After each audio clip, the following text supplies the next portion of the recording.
পরিবেশের খেয়াল অবশ্যই রাখুন, তবে পাশের মানুষগুলোর খেয়ালটাও রাখুন। আজকের দিন উপলক্ষেই শুধু নয়, বছরের বাকি দিনগুলিতেও একটি করে গাছ রোপণ করতেই পারেন।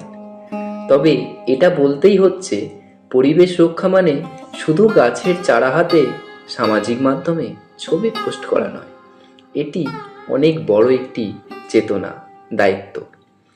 শুধু নতুন চারা রোপণ করেই সংখ্যা বৃদ্ধি করা নয়, সেগুলির যথাযথ খেয়াল রাখা, মাঝে মধ্যেই লালিত্যের স্পর্শে ঘন পাতার মাঝখান দিয়ে গাছের গায়েও বিলি কেটে দেওয়া, ফুলে বসা ছোট্ট পতঙ্গটিকেও বাঁচিয়ে রাখা, গরমে বাড়ির কার্নিশে বসা পাখিটির জন্য একটু জল রাখা, সবই পরিবেশের স্বার্থে।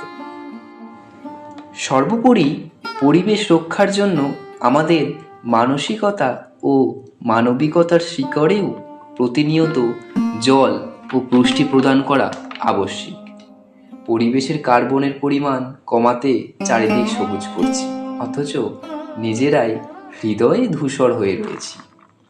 পরিবেশ সুন্দর তখনই হবে যখন গাছের সতেজতা, সবুজতা আমাদের মনে প্রবেশ করবে। আমরা পাশের অচেনা মানুষটির জন্যও সহানুভূতিশীল হব, মানবিক হব। এই সুন্দর জগতে সমস্ত দেশ ঈর্ষা সরিয়ে মর্মস্পর্শিতার জয়গান লিখতে পারব। সেই দিন আক্ষরিক অর্থেই পরিবেশ অকৃপণ হাতে তার সৌন্দর্যে, মাধুর্যে আমাদের ভরিয়ে দেবে। সেই দিনটির উদযাপন সেই দিনই সার্থকতা পাবে।